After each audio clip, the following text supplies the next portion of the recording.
Boa tarde, pessoal. Tudo bem com vocês? Estamos um pouco atrasado aqui no nosso conteúdo. Peço até perdão para vocês. Esse mês eu acabei ficando sem celular e eu acabo utilizando ele para gravar essas aulas, né? Mas enfim, agora tudo recuperado. Vamos lá. Hoje, para adiantar um pouco o nosso conteúdo, eu vou fazer igual a gente fez na aula passada. Falar de dois conteúdos aqui. E vamos lá. Primeiro a gente vai falar sobre a razão e a experiência na filosofia. Vamos lá. Bom, não sei se você já refletiram sobre esses dois conceitos, mas quando a gente fala de forma de se pensar, a gente sempre trata da forma racional e da forma emocional. Mas vocês já foram muito mais a fundo para refletir sobre o que esses dois conceitos pensam? Então, vamos lá. A emoção, ela é um pensamento, ou uma forma de se pensar ou agir, né? Que ela vai existir de acordo com seus sentimentos. E muitas das vezes esses sentimentos vão ser irracional ou então até inconsciente, né? E você vai executar esse pensamento ou essa ação com base na sua emoção, para satisfazer um sentimento interno seu. Opa, muito complexo? Então vamos lá.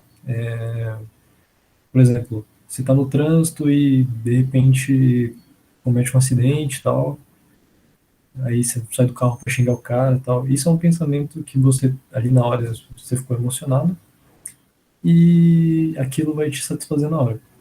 Isso é um sentimento irracional e que você só vai executar ele para satisfazer uma vontade que você tem naquela hora.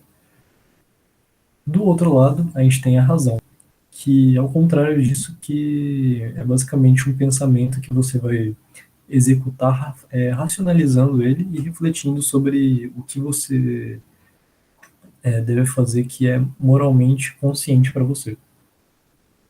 Então, voltando nesse exemplo que eu dei do trânsito, o que seria moralmente correto fazer nessa hora, né? Conscientemente falando? Você sair do carro, ver se o cara que você bateu o carro tá bem e tal, e discutir ali a melhor forma de consertar o acidente, né? É que eu trouxe uma frase de um filósofo, Pascal, que ele diz o seguinte: o coração tem razões que a própria razão desconhece. Sendo que nessa frase, a palavra razão tem dois significados, enquanto que as razões são as emoções do coração. E razão sozinha, né, é a consciência intelectual e a moral da percepção das coisas.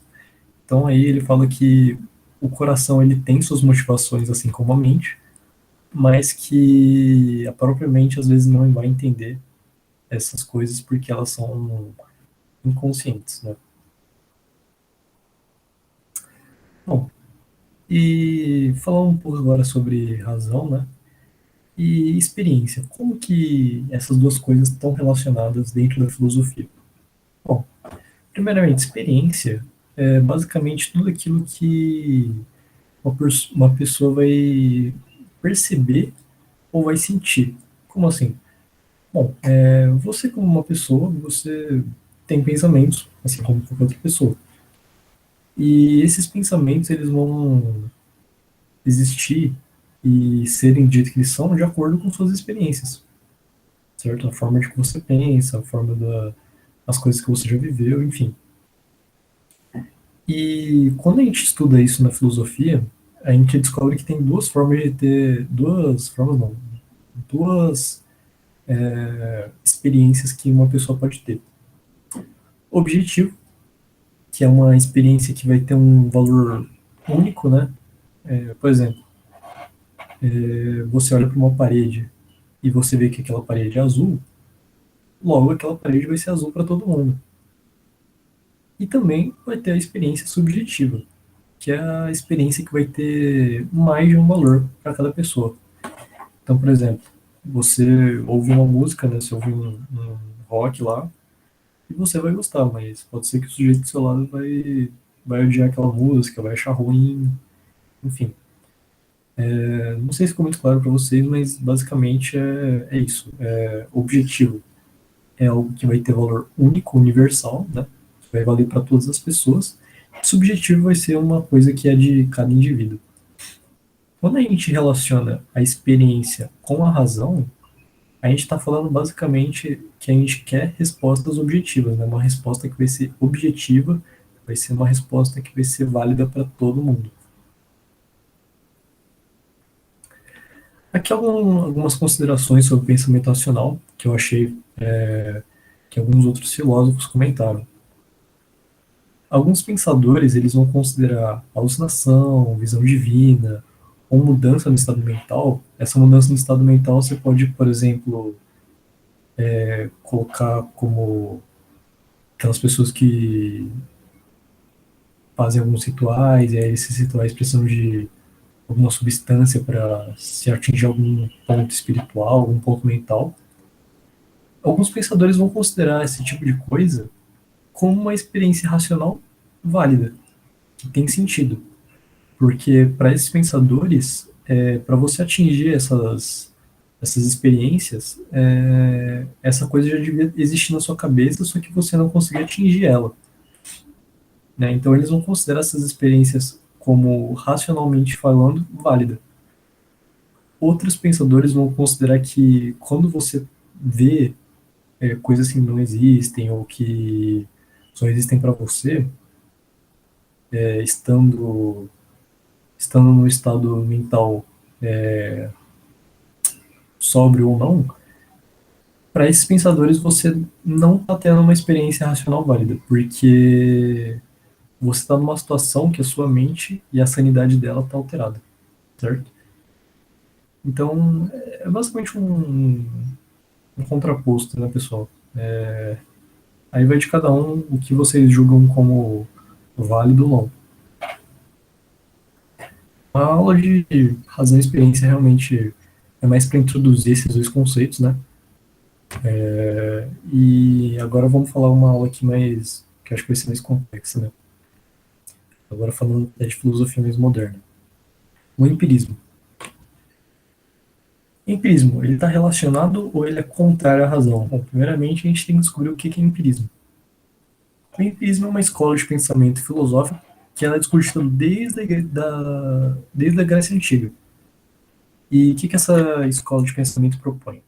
Ela diz que o ser humano ele vai nascer sem conhecimento algum. E que para ele adquirir esse conhecimento, ele vai adquirir ele ao longo da vida, né, por meio das suas experiências. Então, por exemplo,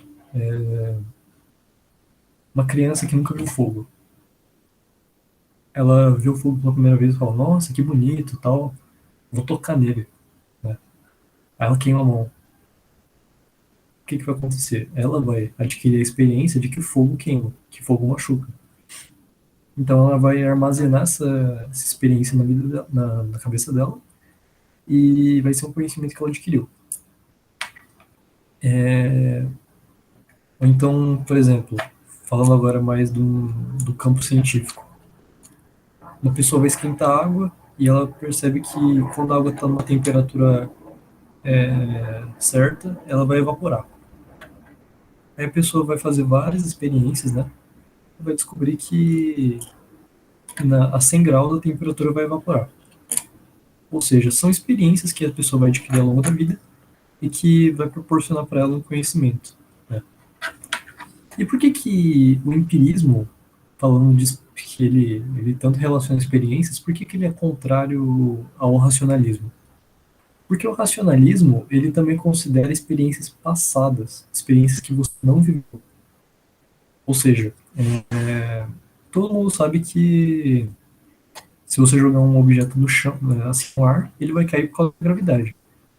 Ninguém precisou descobrir a gravidade para descobrir que ela existe. Um pensador, um filósofo, um cientista, há 100 anos atrás, descobriu a gravidade, escreveu no livro, e por isso todo mundo hoje sabe que a gravidade existe. Mas, para o empirismo, isso está errado, porque aquilo não é uma experiência que você adquiriu vivendo sozinho, mas sim uma experiência que veio antes de você. Então, essa vai ser basicamente a única diferença do empirismo e do racionalismo. O empirismo vai valorizar só as suas experiências de vida, enquanto que o racionalismo vai considerar tanto as suas experiências quanto as experiências passadas de vida. nessa busca da verdade ou de alguma resposta que o indivíduo procura, né? E, bom, falamos que o empirismo foi uma filosofia criada na Grécia Antiga, mas quem que trouxe ela para a modernidade? Ela foi pensada por vários pensadores, né? Pensada por vários pensadores, olha a frase.